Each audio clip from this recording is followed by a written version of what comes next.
ሰላም እግዚአብሔር ከሁላችን ጋር ይሁን። እግዚአብሔር የሚወዳችሁ የእግዚአብሔር ቤተሰቦች በልዑል አምላክ በሕያው እግዚአብሔር ስም እንደምንሰነበታችሁ አሜን። አምላክ አማልክት እግዚአብሔር ያለፈውን ጊዜ ይባረከልን፣ እስከዚህ ሰዓቱን ድረስ የጠበቀን እሱ ነውና በቸርነቱ ይረዳን፣ እስከዚህ ሰዓት የሚያቆየን የአባቶቻችን አምላክ ልዑል እግዚአብሔር ለስም አጠራሩ ከዘላለም እስከ ዘላለም ድረስ ክብርና ምስጋና ይሁን። ያልመራ ግብራችንን እንጀምራለን። ዛሬ እንግዲህ ዘመነ ጽጌን በተመለከተ እኔና ሊቀ ሊቃውንት ስሙር አለምረው አንዳንድ ውይይቶችን አንዳንድ ሀሳቦችን አንስተን ለመወያየት ነው እንግዲህ የመጣ ነው ማለት ነው።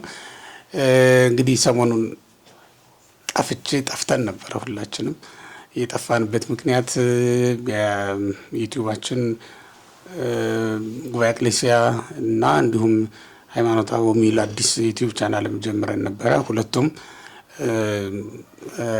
ሀክ ተደርጎብን ነበር፣ ጠፍቶ ነበርና በዚህ ምክንያት እጃችን ላይ ስላልነበረ ነው የጠፋ ነው። እንዲሁ ዝም ብለን በስንፍና እንዳልጠፋን እንዲታወቅልን ለማሳሰብ እፈልጋለሁ። አስቀድሜ ይህንን ካልኩ በኋላ ወደ ወቅታዊ ጉዳዮች እያነሳን የቤተ ክርስቲያን አስተምህሮ በዚህ ወቅት ሊነገር ልንማረው የሚገባውን ነገር እንድንማር ነው እንግዲህ እንድንማማር ነው የመጣ ነውና የአባቶቻችን አምላክ ልዑል እግዚአብሔር በነቢያት በሐዋርያትም ጉባኤ የተገኘ እሱ ነውና በሊቃውንትም ጉባኤ የተገኘ አምላክ ጉባኤያችንን ባርኮልን እንዲመክረን እንዲያስተምረን ቅዱስ ፈቃዱ ይሆንልን። እንግዲህ ዛሬ ዘመነ ጽጌን በተመለከተ እንነጋገራለን። በዘመነ ጽጌ ውስጥ በጣም ብዙ የሚነሱ የቤተ ክርስቲያን ትምህርቶች አሉ። በዚህ ወቅት የምንማራቸው እነዚህ 40 ቀናት በቤተ ክርስቲያናችን እንግዲህ አዲሱን ዓመት ከጀመርነው ጀምሮ ምናልባትም ይሄ አራተኛው ወቅት ይመስለኛል። አራተኛው ወቅት ነው። ዘመነ ዮሐንስ ብለን ጀምረን ነበረ። ከመጀመሪያው ቀን ጀምረን እስከ 7ኛው ቀን ድረስ 8ኛው ቀን ብቻውን ዘካርያስ ተብሎ ነው የሚጠራው። ከዛን ጊዜ ጀምሮ ደግሞ እስከ መስከረም 16 ድረስ ዘመነ ፍሬ ተብሎ ነው የሚጠራው። ዘመነ ፍሬ አምላካችን እግዚአብሔር በዚህ ወቅት የሰጠንን ለምድር የሰጣትን ፍሬ በማስመልከት ዝማሬ ተዘጋጅቶ በቅዱሳት መጻሕፍት ያሉ ይህንን በተመለከተ የተጻፉ መጻሕፍት እየወጡ በቤተ ክርስቲያን ምስጋና የሚደረስበት ወቅት ነው ማለት ነው። ዘመነ ፍሬ ብለን የምንጠራው ከመስከረም 17 በኋላ ደግሞ እስከ መስከረም 25 ድረስ ዘመነ መስቀል ብለን ስናከብር ነበረ። እንግዲህ በዚያ ወቅት የሚዘመሩ መዝሙራት፣ የሚሰበኩ ስብከቶች በጠቅላላው ቅዱስ መስቀልን በተመለከተ ነው ሲነሱ የነበረው። ከመስከረም 26 ጊዜ ጀምሮ ደግሞ እስከ ህዳር 6 ድረስ የሚታወቀው ታላቁና ገናናው የእመቤታችን የቅድስት ድንግል ማርያም ልጇን ኢየሱስ ክርስቶስን ይዛ ወደ ግብጽ የተሰደደችበትን ወቅት የምናስታውስበት ያንን ታሪክ የምናስታውስበት ወቅት ነው። እንግዲህ አሁን ያለነው ዘመነ ጽጌ ላይ ነው ማለት ነው። በአዲሱ ዓመት ይሄ ስንተኛ ወቅት ሆነ ማለት ነው? 4ኛው ወቅት ላይ ነው ያለነው ማለት ነው። ዘመነ ክረምቱን መስከረም 25 ላይ ገድበን መስከረም 26 ጀምሮ ደግሞ ይህንን መጸው የሚባለውን ወቅት ጀምረናል። ዘመነ ነፋስ ነው። በዚህ ወቅት እንግዲህ ዘመነ መጸው ሳያልቅ ነው፣ በእርግጥ መሀል ላይ ነው ዘመነ ጽጌም የሚያበቃው። ዘመነ መጸው ዘመነ መጸው ማብቂያው ታኅሳስ 25 ድረስ ስለሚሄድ ማለት ነው። መካከል ላይ ዘመነ ጽጌን ህዳር 6 ላይ እናቆማለን። እስከዛ ድረስ ባለው ጊዜ ውስጥ እንግዲህ እነዚህ 40 ቀናት የእመቤታችን የቅድስት ድንግል ማርያም ልጇን ኢየሱስ ክርስቶስን ይዛ ወደ ግብጽ መሰደዷ የሚታወስበት ወቅት ነው። እሱ ይሄ እንግዲህ ዘመነ ጽጌ ተብሎ ነው የሚጠራው በጠቅላላው አጠራርና ይህን በተመለከተ እንግዲህ ቤተክርስቲያን የምታስተምረው በጣም በልዩ ሁኔታ ነው የሚከበረው። እንደምታውቁት ማህሌት እናድራለን። በልዩ ልዩ ሁኔታ በልዩ ልዩ ኩነቶች በልዩ ልዩ ድርጊቶች ይህንን ወቅት እናስታውሳለን እናከብረዋለን እና በዚህ ወቅት የምንማራቸው ትምህርቶች ምን እንደሆኑ አንስተን እንማራለን። በዚህ ላይ ለመነጋገር ነው እንግዲህ ዛሬ በጠቅላላው የመጣ ነው። ከተለመደው በተለየ ሁኔታ ዛሬ ጠያቂ የለንም በመካከላችን። እንግዲህ እኛ ራሳችን ሀሳቦችን እያነሳን እየተወያየን እንቀጥላለን ማለት ነው። ከኛ ጋር አብራችሁ እንድትቆዩ የዚህ ጉባኤ ተካፋዮች እንድትሆኑ እየጋበዝን ወደ ትምህርቱ እንሄዳለን። እንግዲህ ሊቀ ሊቃውንት ስሙር በዚህ ወቅት ስለ ዘመነ ጽጌ እንዳስተዋወቅኩት ማለት ነው ዘመነ ጽጌን ነው የምናነሳውና ይሄ ዘመነ ጽጌ ብለን የምንጠራው በቤተክርስቲያን ምን ማለታችን ነው? በዚህ ወቅት እንግዲህ አሁን ዘመነ ጽጌ ተብሎ የሚጠራው የእመቤታችን የቅድስት ድንግል ማርያም ልጇን ኢየሱስ ክርስቶስን ወደ ግብጽ ይዛው መሰደዷ ይሄ ታሪክ የሚታወስበት ወቅት ነው። ምናልባት ከስያሜውም ጋር ዘመነ ጽጌ ተብሎ መሰየሙ በዚህ ወቅት መሆኑ የሚያገናኘው ነገር ምንድን ነው? እሱን እያነሳን ብንወያይ። ጥሩ ሀሳብ ነው። በቤተ ክርስቲያናችን እንግዲህ በጣም ብዙ ሀሳቦች የሚነሱበት ጊዜ እንደመሆኑ ምናልባት አንዱን እኔ ልናገርና እርስዎ ደግሞ ይቀጥሉበታል። በዘመነ ጽጌ እንዳሉት ቅድም ዘመነ መጸውን ስንጀምር መጸው ማለት የጥቢ ነው። ክረምቱ አልፎ የሰማይ ደረት ላይ የሚያበሩ ፀሐይ፣ ጨረቃ፣ ከዋክብት በግልጥ የሚታዩበት ነው። ምድር አረንጓዴ ሸማ ለብሳ የምትታይበት ነውና ይሄ የጥቢው ጊዜ ክረምቱ አልፎ የጨለማ ምናልባትም የነጎድጓዱ የመብረቁ ጊዜ አልፎ የውሃው ምድር የሚያዳልጥበት ጊዜ አልፎ አበባና ፍሬ የሚታይበት ጊዜ ላይ ደርሰናልና አንዱ ተፈጥሮ በራሱ እኔ የኢትዮጵያ ሊቃውንትና ሌሎች መሰል አብያተ ክርስቲያናት ሁሉ በዚህ ይስማማሉ። ተፈጥሮን እና ስርዓተ አምልኮን ከወቅቱ ጋር ማገናኘት። ለምሳሌ ትንሣኤ በነሐሴ ቢሆን አያምርም፣ ገበሬው ላይ ያከብረው ይችላል፣ እርሻ ላይ ስለሚሆን። በአጨዳ ጊዜ ቢሆን አያከብረው፣ ስራ ላይ ስለሚሆን። ትንሣኤ የሚውልበት ጊዜ በራሱ ገበሬው እረፍት የሚሆንበት ጊዜ ላይ ነው እና ከተፈጥሮ ስርዓት ጋር ትንሣኤው የበዓሉ ተሳታፊ ይሆናል ማለት ነው። ሌሎችም በዓላት እንዲሁ ከተፈጥሮአችን ጋር አብረው የሚሄዱ ናቸው። ዘመነ ጽጌም አሁን በእርግጥ እመቤታችን ግንቦት 24 ነው አይደል የተሰደደችው። ወደዚህ ሲመጣ ግን የአበባውን ጊዜ የፍሬውን ጊዜ ከተፈጥሮ ስርዓት ጋር እሷን እየመሰሉ ለማስተማር ልጇንም እሷንም በተፈጥሮ ስርዓት ቅዱስ ጳውሎስ ሮሜ 1:20 ላይ እንደተናገረው ዓለም ከተፈጠረ ጀምሮ ታይቶ የማይታወቅ እግዚአብሔር በስነ ፍጥረቱ ይታወቃል እና ስነ ፍጥረት ያስተምራል። ስለዚህ በመኃልየ መኃልይ ምዕራፍ 2 ላይ ነው በእሾህ መካከል እንዳለ የሱፍ አበባ ወዳጄ በቆነጃጅት መሃል እንዲሁ ናት ብሎ በሰሎሞን አድሮ ሙሽራው ክርስቶስ ወይም እግዚአብሔር የሚናገርላት እስራኤል ቤተክርስቲያን ድንግል ማርያም ናቸው አይደለ? በቤተክርስቲያናችን ሊቃውንት። ስለዚህ የሱፍ አበባ እመቤታችን ናት። የሱፍ አበባ የሚታየውም በዚህ ወቅት ነው። ስለዚህ ወቅቱን ከመጽሐፍ ቅዱስ ጋር በማገናኘት የምታመሰጥርበት የምትዘምርበት፣ ለእመቤታችንም ለጌታዋም ያላትን ፍቅር የምትገልጥበት ነው። በዚሁ አጋጣሚ ምናልባት እንዲያው አንድ ሀሽማል ሚዲያ ላይ ይመስለኛል የዘመነ ጽጌ ላይ ጽጌን የተመለከተ የተሳሳተ መልእክት የሚያስተላልፉ ሰዎች ሰምቼ እነሱን በተመል ትንሽ እንዲያው እንዲህ ነው ለማለት ፈልጌ ስናገር ያው ይህንን ሚዲያ ከወጣ በኋላ ብዙዎች ናቸው የሚያዩት። የቤተ ክርስቲያን ወዳጆችም ቤተ ክርስቲያን የሚጠሉትም ያያሉና ቆርጠውት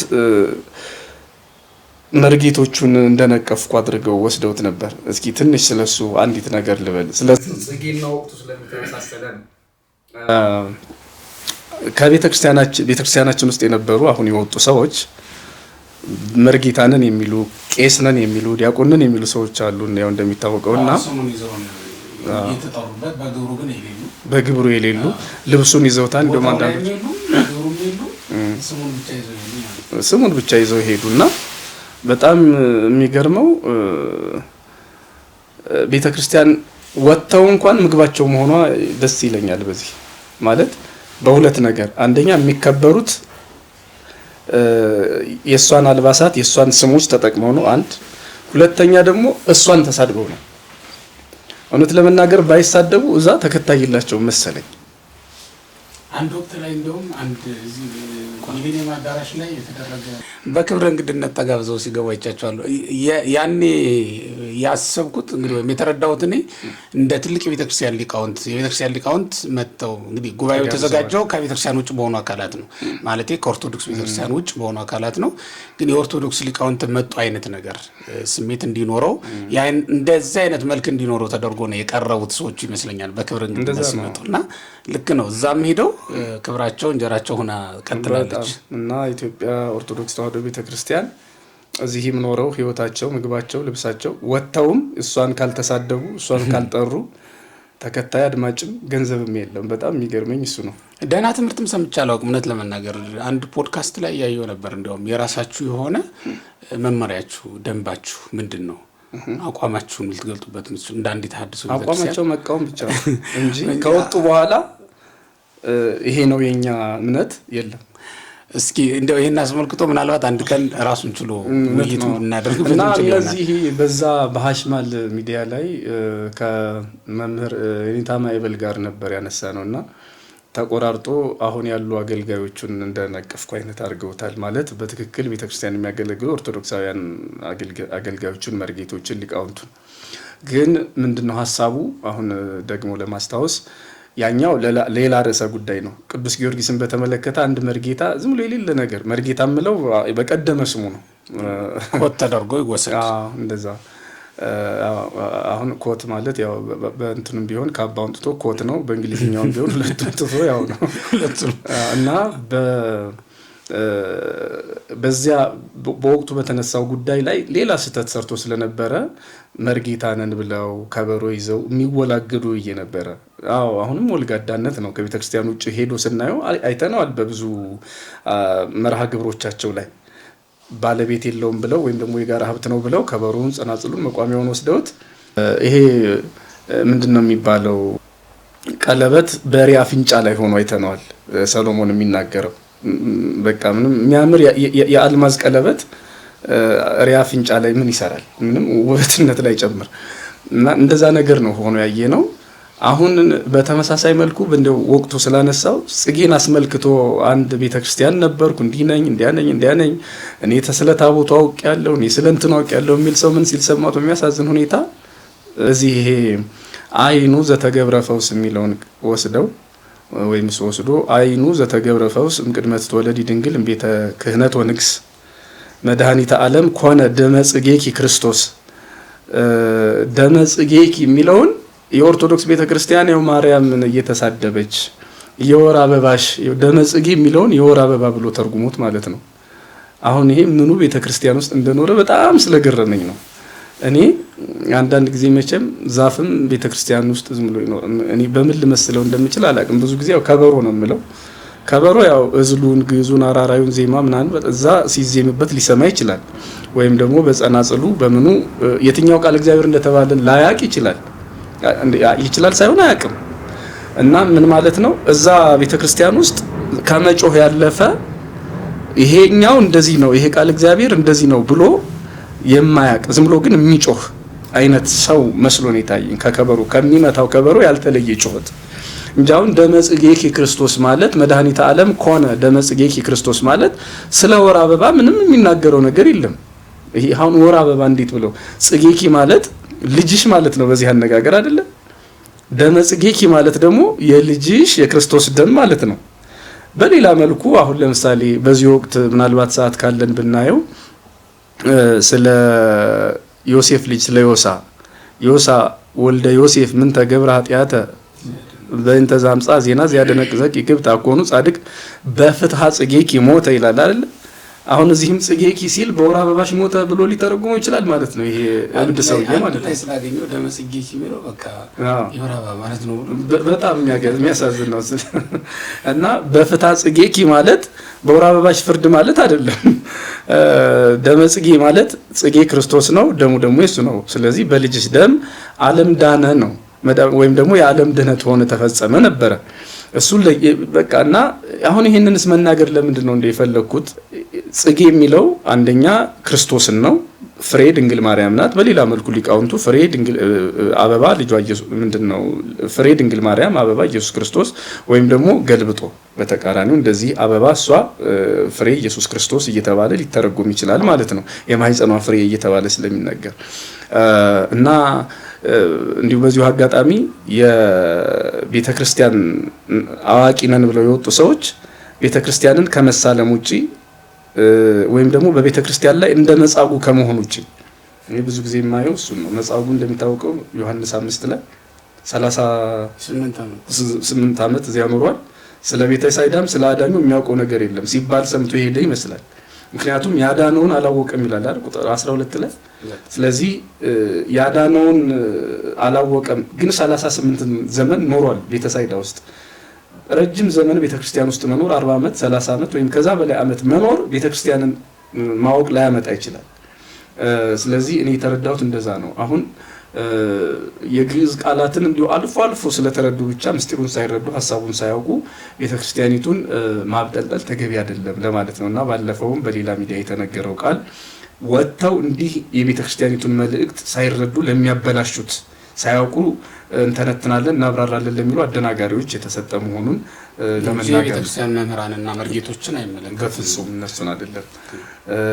እና እንግዲህ ጽጌ ክርስቶስ ከሆነ እኔ በጣም ደስ የሚለኝ አንዷን ነገር ልናገርና ወደ እርሶ ልመልሰው ሀሳቡን። በቤተ ክርስቲያን ይሄ ጽጌ ሲባል እንግዲህ መጀመሪያ ቅድም መኃልየ 2 ላይ የተናገር ነው በእሾህ መካከል እንዳለ የሱፍ አበባ ወዳጄ በቆነጃጅት መሀል እንዲሆናት የሚለው እመቤታችንን የሱፍ አበባ የሚለው እንግዲህ ቤተክርስቲያን የሱፍ አበባ ናት። ዙሪያዋ እሾህ ነው፣ የታወቀ ነው። ቤተ እስራኤልም እንደዛው አህዛብ በዙሪያቸው ነበሩ። እሱ ራሱን ችሎ ትርጉም አለው። ቤተክርስቲያንም እንደዛው በእሾህ መካከል ያለች የሱፍ አበባ ናት። የሚወጋት ብዙ ነው፣ በእሾህ የታጠረች ናት።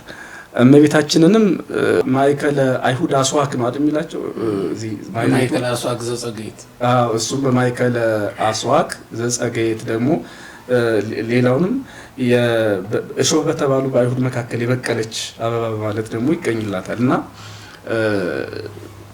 ምን ማለት ነው? ቤተክርስቲያን ድንግል ማርያምን እንዲህ ነው የምትረዳ፣ የሱፍ አበባ ብላታለች ሊቃውንት በተርጉማን።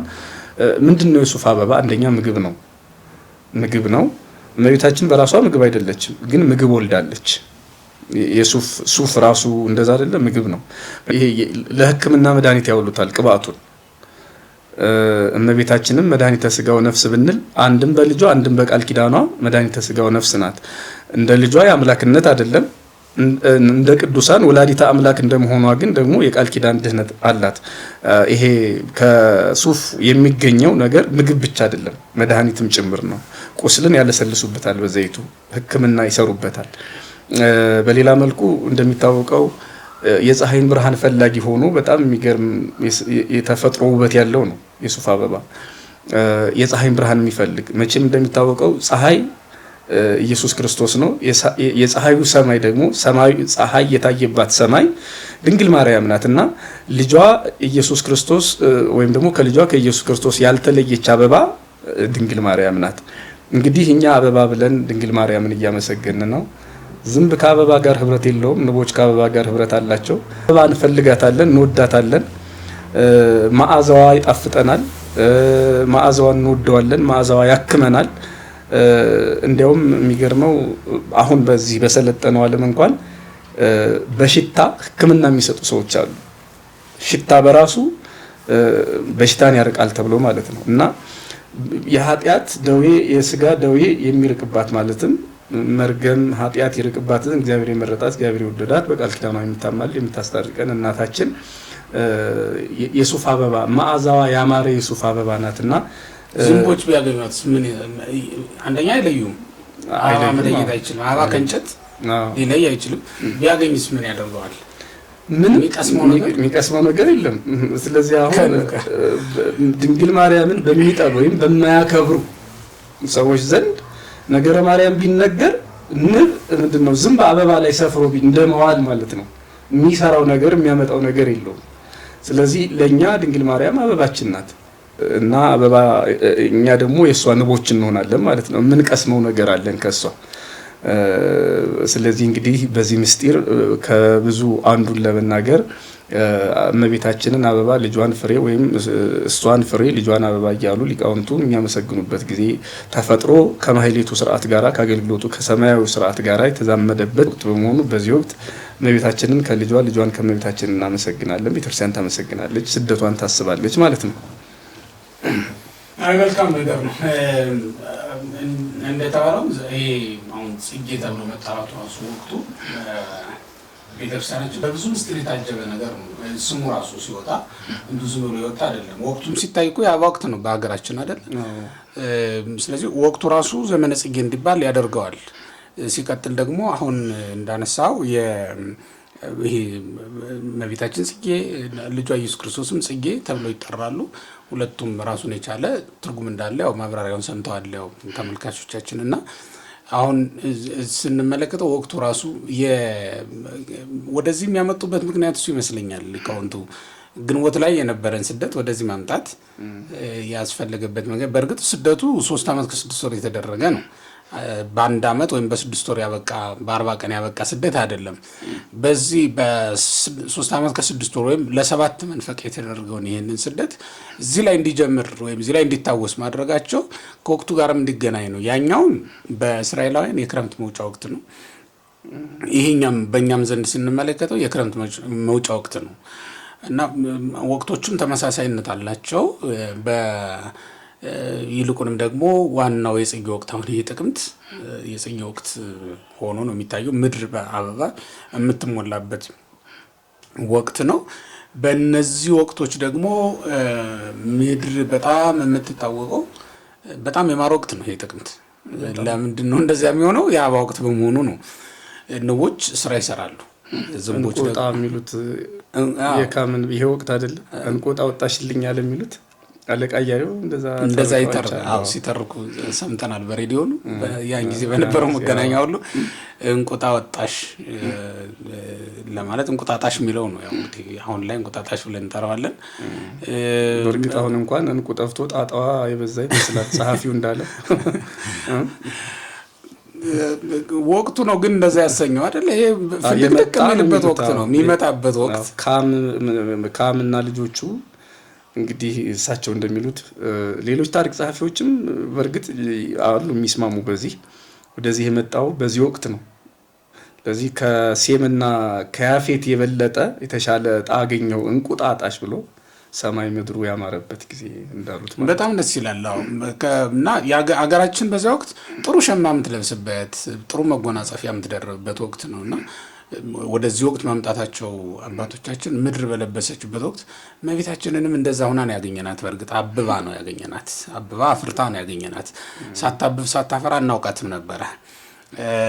ግን አበባዋ ፍሬዋ ከተገለጠ በኋላ ማወቅ ጀመርን ማለት ነው። እና በዘመነ ጽጌ ላይ ጽጌን መደረፍ በአበባ ላይ አበባ እንደመደረብ ያለ ነው። በመልካም ምድር በምታጌጥበት ወቅት ጌጣችን ኢየሱስ ክርስቶስ ነው። ለእኛ ለክርስቲያኖች የቤተ ክርስቲያን ጌጥና ሽልማት ክርስቶስ ነው። ያንን ማስታወስ መቻላቸው ያ እንዲታወስ ማድረጋቸው በዚህ ወቅት ከዚህም አንጻር የተደረገ ነው በቤተ ክርስቲያናችን ስርዓት ስንመለከተው ማለት ነው። ከዛ በተጨማሪ እንግዲህ ይሄ ምንድነው ይሄ የጽጌ ወቅት የሚባለው አሁን አበባውን እናየዋለን በዛ እንደሰታለን እንጂ ፍሬውን ተመግበን ደግሞ የምንደሰትበት ወቅት አይደለም። ኢየሱስ ክርስቶስንም አይተነው በታምራቱ በትምህርቱ የምንደሰትበት ወቅት ነው እንጂ ስጋውን በልተን ደሙን ጠጥተን የምንድንበት ወቅት ገና ነው። ወደፊት አበባ የተስፋ ወቅት ነው። ምክንያቱም ምድር አበባ እንደዛ አጊጣ ስንመለከታት ወደፊት የሚመጣው ዘመን እጅግ ያማረና የደስታ ዘመን እንደሚሆንልን ምንም ጥርጥር። የክረምት ወቅትም ደግሞ አልፏል ታውቃለህ። ይሄ የመከራው ዘመን ማለት ነው። ዝናብ የወረደበት ምድር የበለዘችበት ወቅት ማለት ነው። ጎርፍ እየሄደባት ያለቀሰችበት ወቅት። ይሄ ልክ መንታ እንደወረደበት ፊት እንደወረደበት ጉንጭ እንትን ያለችበት ይታወቅ ነበረ። ክረምት ላይ ማለት ነው። ጎርፍ የሄደበት ይታወቅ ነበር። ያ ሁሉ ነገር አልፎላት ነው። ተመልከት እንግዲህ አሁን በጣም እያጌጠች የመጣችበት ወቅት ነው እና በዚህ ወቅት ላይ ነው ይሄ ነገር እንዲታወስ ያደረጉት። አሁን የኛም የተስፋ ጊዜ ነው። ድንግል ማርያም ክርስቶስ ነው ይዛ ወደ አፍሪካ ምድር ስትሰደድ ያዩት ሁሉ በተስፋ የሚቀበሉት ወተባህላ ወልደ ሲያት አይደል ምንለው በአረጋዊ መንፈሳዊም ጠቅሶታልና እነዚህ ልጆች ሁሉ ኑ ንራዮ ለወልደ መንክራት ኑ ነው እየተባባሉ ይመጡ ነበረ እንደተባለው ሁሉ ማለት ነው። ሶምሶን ወደ ሞተው አንበሳ በገባ ጊዜ ከአንበሳው ማር አገኘ አይደለም እንለው ማር አግኝቶ ከሞተው አንበሳ ማር አግኝቶ ደስ ተሰኝቷል። ያንን ህዝቡ በወሬ ነው የሰሙት። ያየ እሱ ራሱ ብቻ ነው ከዚያም የበላ ማለት ነው። እና ከበላተኛ አፍ ማር ወጣ ከሞተው አፍ ጥፍጥ ተገኘ የሚል ንግግር ተናግሯል። በመጽሐፍ መሳፍንት ላይም ተጽፎ ታሪክ ሆኖ እናገኘዋለን ማለት ነው። እና ይሄ ምን ማለት ነው? ይሄንን ያዩ በመንፈስ ያዩ የተረዱ ነቢያት ነበሩ፣ ነገሩን። ከዛ አሁን ማሩ ተገኝቶ የታየበት ወቅት ነው ለማለት ነው። ስለዚህ ባጭሩ ይሄ የማር ወቅት ነው። ይሄ ማር ደግሞ የማያጣፍጠው መራራ ነገር የለምና ምሬታችንን ሁሉ ሊያጠፋ የመጣው ኢየሱስ ክርስቶስን ይዛ የመገኘቷ ምስጢር በዚህ ወቅት እንዲታይ የተደረገ ነው የሚመስለው። በቤተ ክርስቲያናችን አባቶቻችን ይሄንን ሲሰሩ እነዚህን ሁሉ ነገሮች እንድናስታውስ ነውና ስለዚህ የጽጌን ወቅት የምናስታውስባቸው በጣም ብዙ ነገሮች አሉ። ጽጌን በጽጌ ላይ ደርበን እያከበርን መሆናችንንም የቤተ ክርስቲያናችን አባላት የሆኑ ክርስቲያኖች በጠቅላላ ሊያውቁት የሚገባ ነው።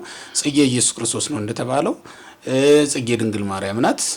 ይሄንን ትርጓሜ እያሰብን ነው። እንደውም ማህሌተ ጽጌው አሁን ራሱ ጽጌው ማህሌተ ጽጌ ነው የሚባለው ማህሌቱ ራሱ ማህሌት እና ሲጀምር መልኩ በራሱ በዚህ ወቅት የሚደረሰው ድርሰት ጽጌ አስተርአይ ሰሪ ጾም አጽሙ ነው የሚለው። በምድራችን ላይ አበባ መታየት ጀመረ፣ ከአጽሙ ወጥቶ መታየት ጀመረ ብሎ ነው የሚናገረው። ስለዚህ እመቤታችን ቅድስት ድንግል ማርያም በአበባነቷ ወቅት አግኝተናታል። ያውም ደግሞ ፍሬዋን ይዛ ኢየሱስ ክርስቶስን ፍሬ አድርጋ ይዛ የተገለጠችበት ወቅት ነው። ምድራችንንም የባረከችበት የጎበኘችበትም ወቅት ነው። አፍሪካ ስንል ወደኛም ሀገር የተሰደደችበት ነው አይደል? ያው የኛም ሀገር አፍሪካ ነው። እንግዲህ በታሪኩ ልዩነት ያላቸው ሰዎች ቢኖሩ መጻሕፍት አሉ። ወደ ኢትዮጵያችንም ቢሆን ታሪኮች መጻሕፍት አሉ። የኢትዮጵያ ቤተክርስቲያን እንደው እኔ እውነት ለመናገር በታሪክም እንኳን ባይሰነድ በትውፊትም የሚነገረውን እንኳን ለማመን እንገደዳለን። ምክንያቱም ይሄ ወደ ግብጽ ከመጣች ወደዚህም የመምጣቷ እድል ሰፊ ስለሚሆን ነው። በዛም ላይ በትውፊት እና ቦታዎችም ላይ በሚተረኩ ታሪኮች ማለት ይሄ በእኛ ብቻ አይደለም። ከዚህ በፊትም አንስቼዋለሁ ይመስለኛል እንጂ የሌሎችም ሀገሮች ላይ አፈ ታሪክ እንደ አንድ የታሪክ ማስረጃ ሆኖ ሲጠቀስ እናያለን። እንዲያውም በጣም ልዩ የታሪክ አጻጻፍ ያየሁት ከመምህር ግርማ ባቱ ነው። መምህር ግርማ ባቱ የቤተክርስቲያን ታሪክ ከመጀመሪያው እስከ 6ኛው ክፍለ ዘመን የሚል ክፍል 1 ወይም ቅጽ 1 ማለት ነው መጽሐፍ አላቸው እና እዛ መጽሐፍ ላይ እንደ ዋቢ ከጠቀሷቸው ነገሮች አንዱ አፈ ታሪክ ነው። ከመምህር ገሌ የተገኘ ተብሎ ማስረጃ ህያው የሆኑ ሰዎች ህያው ምስክር እኮ ነው። ታሪክ ከህያዋን ምስክሮችም ሊገኝ ይችላል። ይሄ ታሪክ ነው፣ ሃይማኖት አይደለም። በጉባኤም ቃለ መምህራን እየተባለ ይጠቀሳልና ቢጠቀስ እንደ ነውር የሚቆጠር አይደለም። ስለዚህ ኢትዮጵያ ውስጥ መታለች ብለን እናምናለን እኛ ኢትዮጵያውያን። በዚያ የጎበኘችን ወቅት ነው ብለን ስለምናስታውስ ይህንን ወቅት እንግዲህ ዘመነ ጽጌ ብለን ለእመቤታችን ክብረ በዓል እንደ ክብረ በዓል አድርገን ነው እንግዲህ የምንቆጥረውና እነዚህ ምክንያቶች ይህንን ወቅት ዘመነ ጽጌ እንድንለው እንደውም ሀገሮቹን ነው የማስበው። በእርግጥ መጽሐፍ የተጻፈ አለ መምጣቷን የሚናገሩ ግን ደግሞ እኔ በጣም የሚገርመኝ እንደውም አንዳንድ አካባቢዎች ያው እንግዲህ ዘመናዊው ፖለቲካ የተበላሸው እያጠፋቸው ስም እየቀየረ ነው እንጂ ሀገረ ማርያም፣ ተዝካረ ማርያም የሚባሉ ቦታዎች መቼም ዝም ብሎ አንድ አካባቢ ያለምንም ምክንያት ተዝካረ ማርያም ሊባል አይችልም። እኔ እንደሚገባኝ ሀገረ ማርያም ሊባል የሚችለው ወይ አለፋበታለች በዚያ ቦታ። አሁን ይሄ ተዝካረ ማርያም የሚባልን የማውቀው አሁን በዚያ እንዳለፈች ገበሬ ሁሉ ነው የሚያውቀው በትውፊቱ ማለት ነው። እና ተዝካረ ማርያም ነው የሚባለው ሀገሩ በራሱ። በዛ ላይ የሚተረኩ ታሪኮች አሉ። ጣና ቂርቆስ ላይ የቆየችው መቆየት የሚናገሩ አሉ። ከዚያ በመነሳትና ተሰደደች ስንል ስደቱ የግብጽ ደርሶ መልስ እንደማይሆን ነብዩ ዕንባቆምም የተናገረውን ይዘው የሚተርኩ ሊቃውንት አሉ። የኢትዮጵያ ድንኳኖች ወይም የኢትዮጵያ ተራሮች ሲደነግጡ አየሁ የሚለው የደስታ ድንጋጤና አስመልክቶ ማለት ነውና ትክክል ነው። የመጣች በኪደተ እግር የባረከችው በድርሳነ ዑራኤል ነው። ደግሞ አስራት የሆነላትን ህዝብ ይሄ ህዝብ መልሶ ያመሰግናታል ማለት ነው። የቃል ኪዳን እናቱ ደጅ የሚጠናም ህዝብ እኮ ነው። በታሪክም እንደምንመለከተው ልክ እንደ እስራኤል ደጅ ጠና የነበረ ህዝብ ነው። ኦሪትን የተቀበለ ማለት ነው እና መስዋዕት እየሰዋ የጠበቀ ህዝብም ነው። ይገባውማል ለማለት ነው። ይህንን እንግዲህ በዚህ ካየን እንደው ከዚህ ቀጥሎ ከዚህ ጋር አብረን ብናነሳው ጥሩ የሚሆነው የስደትን በተመለከተ ነው። እንግዲህ አሁን ወቅቱ ዘመነ ጽጌ ብለን ስናነሳ ታሪኩ ምንድን ነው? ዋናው ታሪክ ብለን ስናነሳ ስደት ነው የሚነሳው። ስደት ሰፊ ጉዳይ ነው። በእርግጥ አሁን ስደት እንደው ወደ ክርስቶስ ስደት ከመግባታችን በፊት በራሱ ስደት ምንድን ነው ብለን ስናነሳ መጀመሪያ የሚተረከው የአዳም ስደት ነው አይደል? ከገነት ወደዚህ ዓለም ያደረገው ስደት ነው። እንግዲህ የስደት መነሻው እሱ ነው የሚሆነው። በመንፈሳዊ እይታ ስናየው ረሂቅም እግዚአብሔር ነው። ያው ስደት ብለን ስናነሳ በስጋዊ አይን ስንመለከተው ደግሞ ከቦታ ወደ ቦታ የሚደረግ በተለይ ደግሞ ርስት ሆኖ ከተሰጠውና ኑርበት ተብሎ ከእግዚአብሔር ዘንድ ከተበረከተለት ቦታ ለቆ መውጣት የሚያመለክት ነው የሚሆነው። አዳምንም ስንመለከት ልክ እንደዛው ነው። ከገነት ሲወጣ ርስቱ እሷ ነበረች። ይሄኛው የእንስሳት አራዊት ዓለም ነው። ከዚህ እየሄዱ ግን እንስሳት አራዊት ያመሰግኑት ይገዙለትም እንደነበረ ታሪክ ገድለ አዳም ሌሎችም ታሪክ መዛግብት እንደሚያስረዱን ማለት ነው። እና ከዚያን ጊዜ ነው እንግዲህ የምንጀምረው። ከዛ በኋላ በጣም ብዙ ሰዎች ለስደት ተዳርገዋል። በመጽሐፍ ቅዱስ ውስጥ የምናገኛቸው የስደት አይነቶች እኔ በተረዳሁት መጠን ሁለት አይነት ይመስሉኛል። አንደኛው ወዶ የሚደረግ ስደት ነው። ሁለተኛው ደግሞ በሆነ አስገዳጅ ምክንያት የሚደረግ ስደት ነው። በአስገዳጅ ምክንያት ከሚደረጉ ስደቶች አንዱ የአዳም ነው። ምክንያቱም ኦሪት ዘፍጥረት ምዕራፍ 3 ቁጥር 23 ጀምሮ ስንመለከት መላእክት ናቸው ያስወጡት ነው የሚለው። ገነትን ለቆ መውጣት ግዴታው ስለነበረ በገነት የሚኖር ሰብን አልነበረውም። ክብሩን ለቋል። ክብር የሌለው ሰው የሚኖርባት ስፍራ አይደለችም ገነት፣ የጻድቃን ማደሪያ ናት። ስለዚህ ከጻድቃን አንዱ ያልሆነው አዳም እዛ ሊኖርባት አልተፈቀደለትም፣ ወጣ። ይሄ ያለ ፈቃድ የተደረገ ስደት ነው በአስገዳጅ ምክንያት። ከዛ በኋላም ወደ ምድራችን ታሪክ ስንመጣ በልዩ ልዩ ምክንያት ስደት ገጥሟቸዋል ሰዎች። ያ ማለት ምንድነው? በረሃብ ምክንያት አንዱ እሱ ነው። ዘፍጥረት 12:10 ጀምረን ስንመለከት በረሃብ ምክንያት የተደረገ ስደት እናገኛለን። ዘፍጥረት 20 ላይ እንዲሁ አለ በረሃብ ምክንያት የተደረገ ስደት። ያዕቆብም በኋላ ያደረገው ስደት ራሱ በረሃብ ምክንያት የመጣ ስደት ነው። በጦርነት ምክንያት ጦርነትም በራሱ ይህን ያመጣል። የተፈጥሮ አደጋዎችን በራሳቸው በዘመናችንም እንደምናየው ከቀያችን ከምድራችን ሊያፈናቅለን የሚችል ነው ስደት ብለን ስንመለከት። ምናልባት የጥጋብ ስደት የባለጸጋ ልጅ እሱ ደግሞ የሚገርም ነው። የጥጋብ ስደት በልዩነት ሊታይ የሚገባው ነው። እውነት እኔ እንዲያውም አላሰብኩትም ነበረ እሱ ደግሞ በጣም የሚገርም ነው። ለምዕመናኑ ግልጽ እንዲሆንላቸው በተለይ ሉቃስ 15 ላይ ያለው ከቁጥር 11 ጀምሮ እስከ መጨረሻ ያለውን ታሪክ ቢመለከቱ በደንብ መረዳት ይቻላል። ይሄ ሰው በእርግጥም በጥጋቡ ነው የተሰደደው፣ ከቤት መውጣት ፈልጎ ማለት ነው። ሀበኒ መክፈልተ ርስቴ ዘይረክበኒ ምንዋይከ፣ በቃ እድል ፈንታይን ስጠኝ እሄዳለሁ ብሎ የሄደ የኮበለለ ሰው ነው። ይሄ በእርግጥ በሌላ አነጋገር ኮብላይ ተብሎ ይጠራል። ኮብላይም ቢሆን ግን ስደተኛ ነው። ምክንያቱም ርስቱን ቤቱን ለቋል።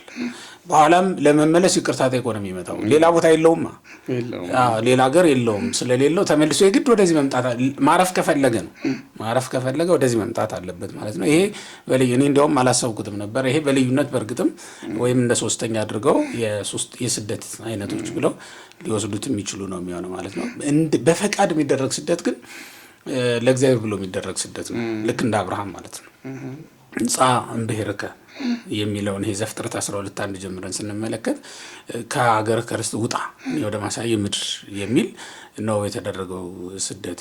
አሁን የኖህን ስንወስድ የቦታ አይደለም፣ ወደ መርከብ ግባ ነው። የኖህን ስንወስድ ማለት ነው ወደዛ ነው ግባ ያለው።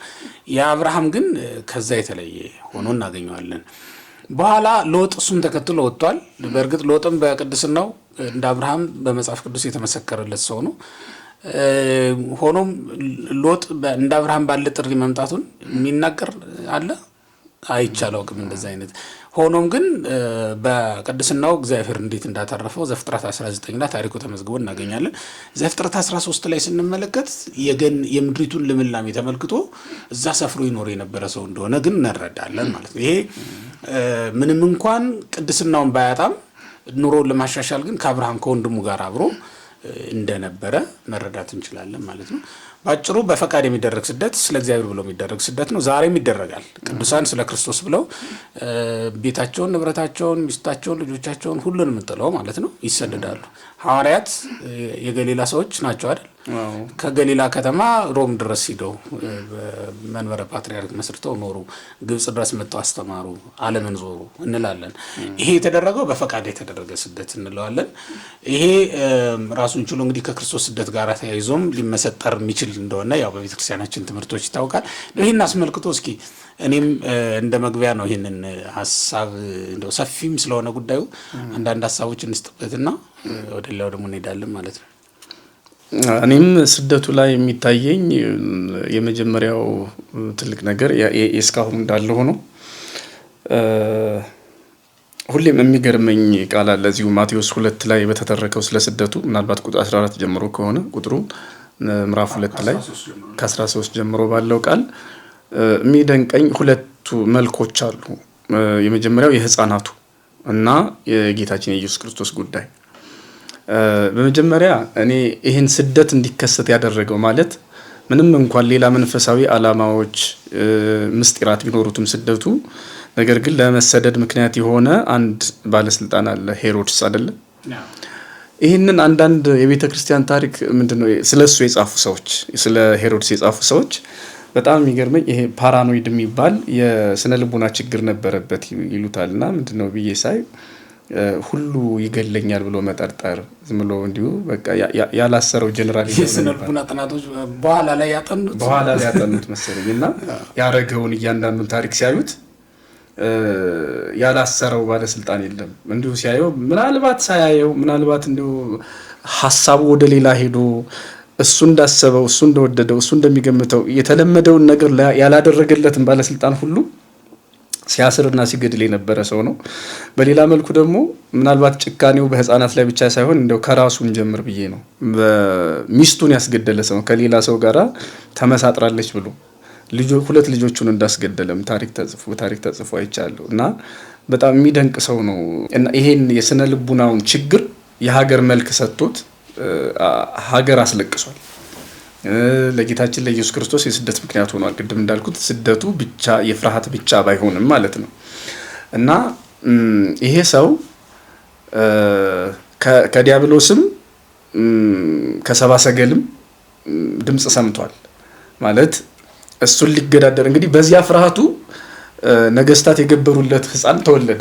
ይሄን ፍርሃት ይዞ እንግዲህ ማሰብ ለልጆቹ ያላዘነ ለሚስቱ ያልራራ ለወዳጆቹ ጨካኝ ልብ የነበረው ይሄ የስነ ልቦና ተጠቂ ወርቅና ዕጣን ከርቤ የተገበረለት ህፃን ሲሰማ ምን ሊሆን እንደሚችል ግልጽ ነው። አብዷል።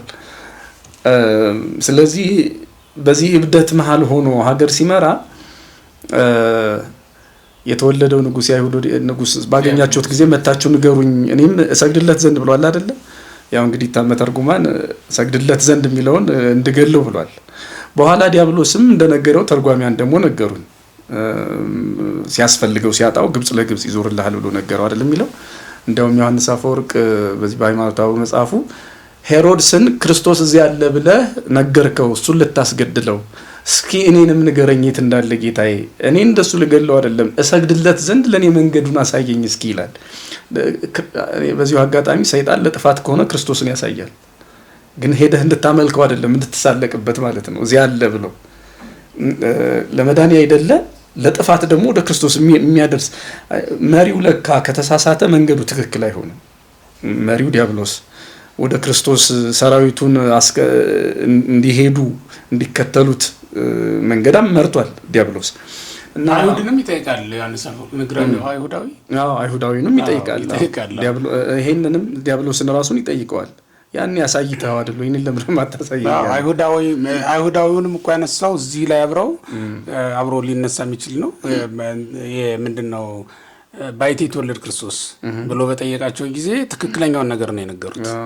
ለዚያ ነው ይሄንን ስናይ ሄሮድስ በዲያብሎስም ታግዞ የክርስቶስን መከራ ወይም የድንግል ማርያምን መከራ እንዲጀምር ምክንያት ሆኗል፣ ወይም ደግሞ ለስደቷ ምክንያት ሆኗል።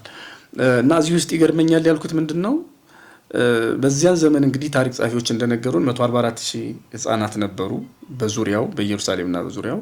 እርዳታ ይመጣል ተባለ ያው እንዲሰበሰቡ። በጣም የሚገርመው የሚገለውን ህፃን እንኳን ለይቶ የማያውቅ ሰው ነው። እውነትም በሽተኛ መሆኑ በዚህ ይታወቃል። ይሄ ሰው ማለት እናቱ ማን እንደሆነች ህፃኑ ምን እንደሚመስል እንኳን መረጃ የለውም። ስለዚህ ያው ከነዚህ አንዱ ሊሆን ይችላል። እድሜው ብቻ ነው መረጃ እድሜው ብቻ ነው የሚያውቀው። ዘክሪ ያመጣው ዘይነስ የሚለው በጣም የሚገርም እኮ ነው። በአንድ ህፃን ምክንያት ሁሉንም መግደል ከነዚህ አንዱ ሊሆን ይችላል ብሎ እና ይሄንን መተርጉማን ምን ብለው ተረጎሙት?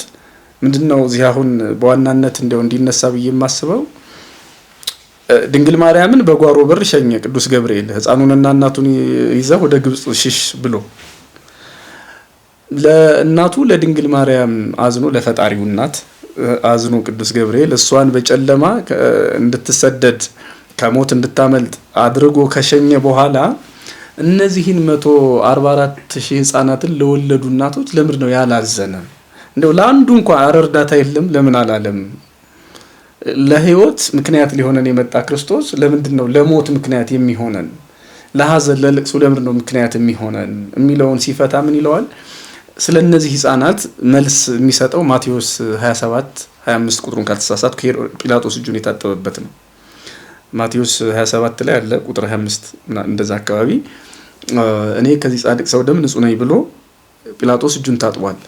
ይሄ ማለት ክርስቶስ በስጋ በተወለደ 33 ዓመት ሆኖታል ማለት ነው።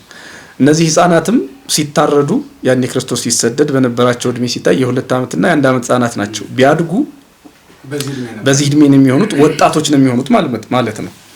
ያ ማለት ነው ጲላጦስ እኔ ከዚህ ጻድቅ ሰው ደም ንጹህ ነኝ ብሎ እጁን ሲታጠብ አይሁድ ምን አሉ? ደሙ በእኛና በልጅ ልጆቻችን ይሁን። ስለዚህ እነዚህ ህፃናትም ወጣቶች ናቸው። ከአባቶቻቸው ጋራ ከኩዮቻቸው ጋራ ደሙ በእኛና በልጅ ልጆቻችን ይሁን፣ ክርስቶስ ይሰቀል፣ በርባን ይፈታ ብለው ይጮሃሉ። እና ይህንን ምን ብሎ ተረጎመው? ከመይሳተፉ በክየ ወደመ ክርስቶስ ምስለ አበዊሆሙ፣ የክርስቶስን ደም በማፍሰስ ከአባቶቻቸው ጋር እንዳይተባበሩ በልጅነት ጠራቸው ይላል። በእርግጥ እኔ አሁን እናቶችን ሆኖ ወላጆችን ሆኖ ቤተሰብን ሆኖ ማሰብ ዛሬም ድረስ ይሁን ከዚህም በኋላ ያንንም ቢሆን እንዲያው ጉልበተኛ በጉልበቱ ተመክቶ እንደፈለገ ሰውን ሲጨፈጭፍ ሲገድል በእውነት ምድራዊው ንጉስ እንዲህ ጨካኝ ሲሆን ሰማያዊው ንጉስ ለምን ጨከነ? ምድራዊው ባለስልጣን እንዲህ ሲጨክን ሰማያዊው ባለስልጣን ለምን ዝም አለ ለሚሉ ሰዎች ይሄ መልስ ይመስለኛል።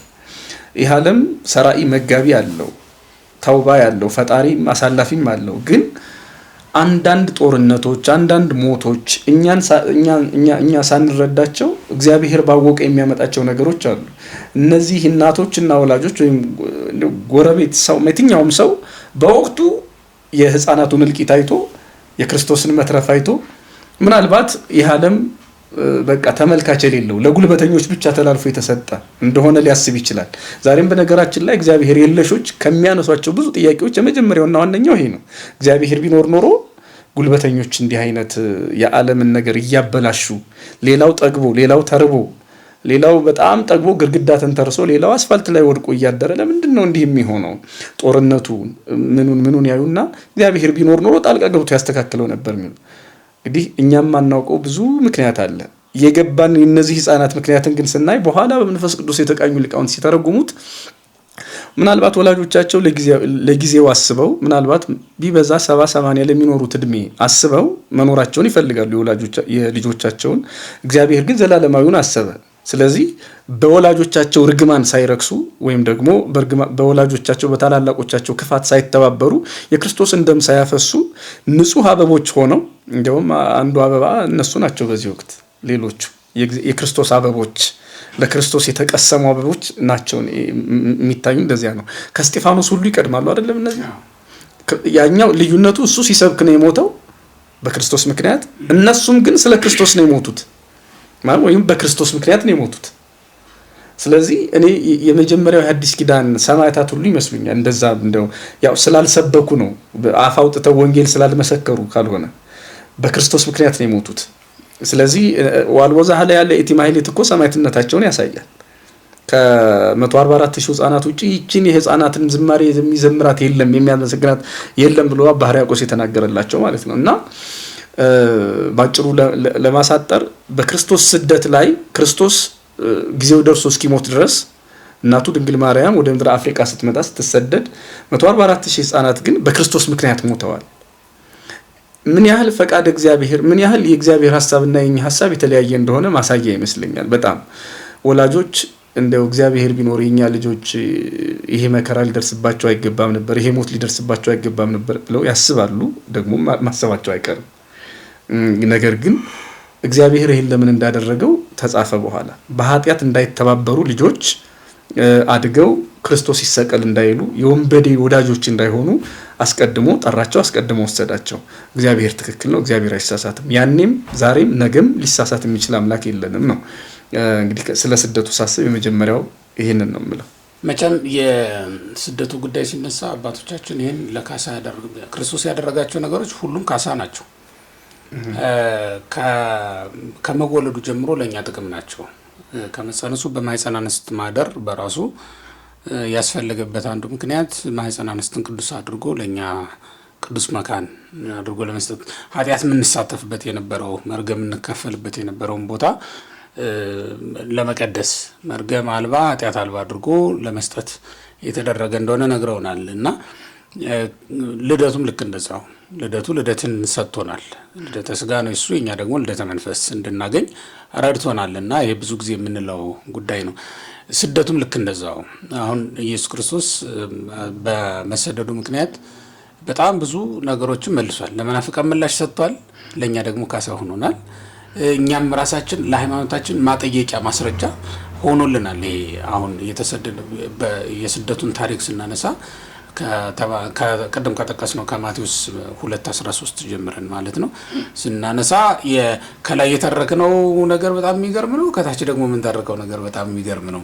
ሁለቱም በጣም የተለያዩ ናቸው። እዛ ላይ ነገስታት የሰገዱለት፣ እዚህ ላይ ደግሞ አንድ ንጉስ ያሳደደው ሰው ታሪክ ነው የምናነሳው። እንግዲህ አስብ፣ እዛ ላይ 3 ነገስታት ናቸው የገበሩለት ብለን ሰብአ ሰገል ብለን፣ ለዚያውም ደግሞ በጣም ጥበበኞች ሰዎች እንደሆኑ ነው የተነገረው። እዚህኛው ላይ ደግሞ እዛው አንድ ምዕራፍ ላይ ሳንወጣ አንድ ንጉስ እንደውም የአንድ አካባቢ ገዥ ማለት ነው፣ ለዛውም በሮማ ስልጣን ውስጥ ያለ የመሬት ክፋይ ተሰጥቶት የሚገዛ ንጉስ ማለት ነው። እሱ ነው እንግዲህ ይሄንን ያደረገው ማለት ነው። እና ይሄ መሆኑ ስንመለከት በጣም እንገረማለን። ሁለቱ የተራራቁ ታሪኮች ነው። እዛ ላይ ብንመለከት ነገስታትን አንበረከከ፣ በነገስታት ደግሞ ተሰደደ ብለን ስለሆነ የምናነሳው እና አስገራሚ ነው። ግን ለምን ሆነ? የግድ መሆን ነበረበት። ለምን? በስደቱ ስደታችንን መፈወስ መመለስ ስለሚፈልግ ማለት ነው ኢየሱስ ክርስቶስ ይህንን ማድረግ ነበረበት ብለው አባቶቻችን የትርጓሜውም ላይ የተቀመጠው እና በሌሎችም መጻሕፍት ላይ ሊቃውንት የሚያመሰጥሩት በመንፈስ ቅዱስ እንዲህ አይነት ሀሳብ ያለው መሆኑን ነው ስደቱ። ስለዚህ ለተሰደደው ለአዳም ካሳ ሲባል ከተወለደበት ስፍራ ላይ ተነስቶ መሰደድ ነበረበት። ያንን አደረገ። እንደው እንትኑን ሳያሳይም ወይ ይሄ አምላክ ለሁሉም መሆኑ የተወለደው ለሁሉም መሆኑን ሳያሳይም ወይ አሁን በእርግጥ ተሰደደ ማለት ይቻላል ወይ? አሁን እርግጥ ነው ዝም ብለን በሰውኛው ስንመለከተው ሰው አንድ ቦታ ነው የሚኖረው አይደል? እንደ አምላክነቱ ግን የትም ቦታ አለ። ስለዚህ እንደ አምላክነቱ አሁን ተሰደደ ብለን መናገር አንችልም። ለምን? መቼስ እዛ ማዶ ፀሐይ ወጣለች ብለን ብንናገር እዚህ ላይ ደመና ሆኖ ነው እንጂ ደመናው ጋር ዶን ነው እንጂ ፀሐይን ጉልበት ያልተጠቀምነው ያላገኘነው ፀሐይ ስለሌለች አይደለም አይደል? ልክ እንደዛ ሁሉ እዛም ቢሄድ የተወለደው ለሁሉም ነውና መሄድ ነበረበት። ለምን? ለግብጽም ትፈልገዋለች፣ ለግብጽም ያስፈልጋታል፣ ኢትዮጵያም ትፈልገዋለች፣ ሌሎች ምድሮች ልክ እንደዚህ ያስፈልጉታል። በእርግጥ ኢየሱስ ክርስቶስን በአካል ማግኘት አይደለም በወቅቱ ዋናው የክርስትና አስተምህሮ ማዕከሉ ክርስቶስን በአካል በነበረበት ዘመን ተገኝቶ ልብሱን መዳሰስ እንደዚያች ደም እንደሚፈሳት ሴት እና እንዳይሁድ ማግኘት ከፊቱ ቁጭ ብሎ መማር አይደለም። ዋናው ቁም ነገሩ በክርስቶስ ማመን ነው። እንግዲህ ደግሞ እንደው ከተወለደላቸው ማለት በቋንቋቸው በሀገራቸው ከተወለደላቸው ሰዎች ይልቅ የተሰደደላቸው ሳይሆን ይቀራሉ ያመኑበትም ልክ ነው። በጣም የተቀበሉት በእርግጥ እሱም እኮ መጽሐፍም ብለው መጽሐፈ ኤልያሁ ወኤልያሁ ሲተወክፉ ቅዱስ ወንጌል እንደዛ አይደል የሚለው። ወደ ወገኖቹ መጣ፣ ግን ወገኖቹ አልተቀበሉትም። በነቢይም ተናግረዋል። ሕዝቤን ይጠይቁኒ ወይ እስራኤልን እያይመሩኒ። እስራኤል አላውቁ ኢሳይያስ የተናገረው ምዕራፍ 1 ላይ ወገኖች ናቸው መጣ ወደ እነሱ አላወቁኝም፣ አልተረዱኝም። እንዲያውም ለእስራኤል ትልቅ መፈራረጃ ሆኖባቸዋል። በነገራችን ላይ ለምን አህያና ላም አምላክነቱን አውቀው ሲያመሰግኑት እስትንፋሳቸውን ሲገብሩለት አሕዛብ እስራኤል አለማወቃቸው በጣም በብዙ ነገር ነው የተዘለፉት። እስራኤል አሕዛብ እጅ መንሻ ይዘው መጡ፣ አህያና ላም አመሰገኑ። ምናምንት የሚባሉ እረኞች ከከብት መንጋ ጋር የከብት መንጋ ተከትለው የሚኖሩት የበግ መንጋ ተከትለው የሚኖሩ ሰዎች እነሱ አመሰገኑት። የእስራኤል ካህናትና ሊቃውንት ግን የሉም እዛ ላይ እና መፈራረጃ ሆኖባቸዋል። እውቀት እንደማያድንም አንድ ማሳያ ሆኗል። እና ወደሚፈልጉት ነው ሄደው። እውነት ነው። ከማይፈልጉት ይልቅ ወደሚፈልጉት መሄድ ነበረበት እና እንደው ስደቱ አንዳንድ ሰዎች የሚያነሱት ስላለ ነው። ቆይ በኋላ አንተም ትመጣበታለህ። አምላክ እንዴት ይሰደዳል ብለው የሚያስቡ ሰዎች አሉ። አምላክ ከሆነ እንዴት ይሰደዳል ብለው የሚያነሱ ሰዎች አሉ። አምላክ ይፈራል? አምላክን የሆነ ሰው ተነስቶ ልግደል ብሎ እንደ ማንኛውም ሰው ሊያሸሸው ይችላል ብለው የሚያስቡ ሰዎች አሉ። እና ስደቱ ግን ወደዛ ሳልገባ አሁን ይሄ ስደቱ በራሱ በጣም አስፈላጊ ጉዳይ ነው ለተሰደደላቸው ሰዎች እና በስደት ላገኛት ምድር ለባረካት ምድር በጣም አስፈላጊ ጉዳይ ነበረ። መቼስ የአባይ ወደ ግብጽ መፍሰስ ለግብጽ አስፈላጊ ነው አይደል? መድኃኒት ነው።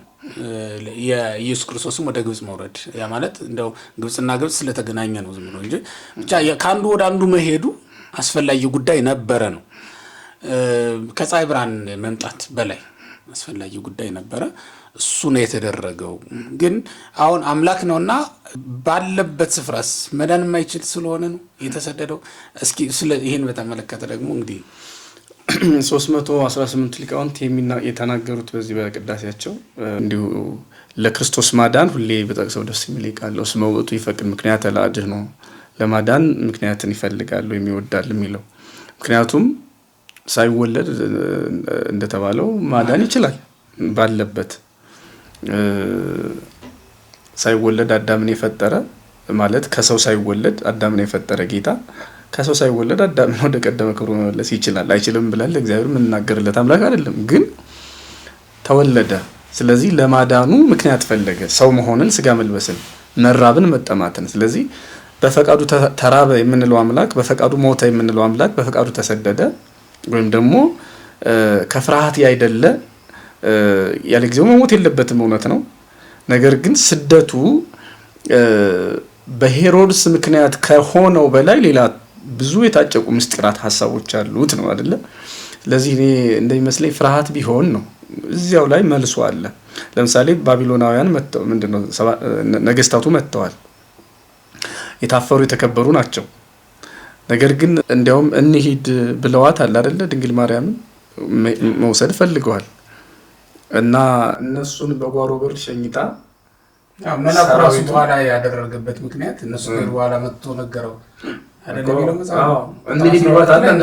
እነሱ ሄዱ። ቁጥር 12 ላይ ፍርሃት ቢሆን ኖሮ ሄሮድስ ልጅ ሊገለው እባካችሁ በሰራዊቶቻችሁ አጅባችሁ አስመልጡኝ ነው ወይም ደግሞ እንድድን አድርጉኝ ነው መሆን የነበረበት። እነዚያን የመሰሉ እስከ አፍንጫቸው የታጠቁ ሰራዊት ያላቸውን ነገስታት ሸኝታ ቀበሮ ቢመጣ ከማያድን ሽማግሌ ጋራ ለምን ወጣች? ፍርሃት ቢሆን ኖሮ አላማው ብቻ ማለት ነው። እንደዛ ቢሆን ኖሮ መሄድ የነበረባት ድንግል ማርያም ታጅባ በሰራዊት ተከባ ከነገስታቱ ጋር ነበረ። ነገር ግን ወዲህ ሽፍታ ስታይ ጥላ የምትሮጥ ሰሎሜ ናት። ምን ፍቅሯን ባንቀንሰው በዚያ መልኩ ምናልባት በሰባዎቹ ወይ በዘጠናዎቹ አካባቢ የነበረ አባወራ ነው አረጋዊ ዮሴፍ። ስለዚህ ይህንን ሽማግሌ ዮሴፍን አስከትላ የሄደችበት ምስጢር የስደቱ ዓላማ ፍርሃት ብቻ ወይም ደግሞ ከመፍራት ብቻ እንዳልሆነ ግልጽ ነው። እዚህ ውስጥ ቃል ኪዳን አለ፣ ትንቢት አለ አይደለ? ሌሎችም ምስጢራት አሉት ማለት ነው። ትንቢት፣ ምሳሌና ምስጢር፣ እነዚህ ሶስቱ ነገሮች የተፈጸሙት በክርስቶስ ስደት ነው እና ቅድምም የተባለው ይሄ የመጀመሪያው ስደተኛ አዳም ነው አይደለም? በእርግጥ ያው አልተመለሰም፣ ተስፋም የለውም እንጂ ዲያብሎስ ሳይቀድሙ ይቀራል እንደወጣ ቀረ እንጂ። ራእይ 12 ላይ ዘንዶ ተዋጋቸው አልቻላቸውም፣ ከሰማያዊ ስፍራ ታጣ፣ እንግዲህ ወደ እንጦርጦስ ወረደ እና በሰው እና ተስፋ ባላቸው መካከል ሲመዘን አዳም የመጀመሪያው ስደተኛ ነው እና እዚሁ እንግዲህ ኢየሱስ ትዱር ተስፋው ለሱዳን ሰቆቃው ድንግል ላይ ኢየሱስ ግፉ ለግፉአን ነው ለተገፉት መጠጊያቸው ለተሰደዱት ተስፋቸው የተሰደደው ኢየሱስ ነው። ምንድነው ተስፋነቱ የሚለውን ስናይ በረሃቡ ዝም ብሎ አልተራበም። ክርስቶስ ዓላማ አለው። ሞቱ፣ ቅድም ነው ልደቱ፣ ከልደቱ በአጠቃላይ እስከ እርገቱ ድረስ ያለው ነገር በሙሉ ለኛና ስለኛ የሆነ ነገር ነው አይደለም? ስለዚህ ስደቱም ስለኛ የሆነ ነው እና አንዱን ለማየት ከገነት የተሰደደ አዳም ተስፋ ያገኘው በክርስቶስ ስደት ነው። የመጀመሪያውም ዲዮስፖራስ ነው ይሉታል እንግዲህ አንዳንድ መምህራን ደግሞ አዳምን ማለት ነው። ዲዮስፖራ ለአሰርቶ ክሌቶስ በዲዮስፖራ ያለው ያዕቆብ ሲጽፍ ለተበተኑት ለእስራኤል ልጆች ሲጽፍ እና ስደተኛ ማለት ከሆነ እንደውም በዚህ ወቅት ዲያስፖራ የሚለውን ሀብታም ብለን ነው እኛ ስንሰማው ይኖር ነው እና የመጀመሪያው ዲያስፖራ አዳም ነው፣ ግን ደሃ ለማለት ነው። ምክንያቱም አጥቶ ነው የተሰደደው፣ ጎሎበት ነው የተሰደደው ማለት አዳም ቢሉ በገነት ጎሎበታል፣ አንድ ጸጋ ክብር ጎሎታል። ስለዚህ ደሃ ሆኖ ነው እዚህ ምድር ላይ የተሰደደው። የሚለብሰው ሲያጣ ነው የተሰደደው። ወቅት የሚያከብራቸው ቃላት እና የሚያዋራራቸው አለ። እውነት ነው። ወቅት ያው ዲያስፖራ የሀብታም መገለጫ፣ የሀብታም ዲያስፖራ ሰፈር ይባላል እኛ ጋር እንደውም የሀብታም ማለት ነው። ትልልቅ ቤቶች ይተሰሩት ባለጌን እንዳዋረደው ዘመን ባለጌ፣ ባለ ሀብት፣ ባለ ርስት የሚለውን ማለት የነበረውን ዘመነ ጣለው። ይሄን ደግሞ አነሳው። የሚገርም ነው። ለሁሉም ጊዜ ያለው እዚህ ጋር ነው የሚሰራ። ለካ ለቃላትም ጊዜ ያላቸው ለካ።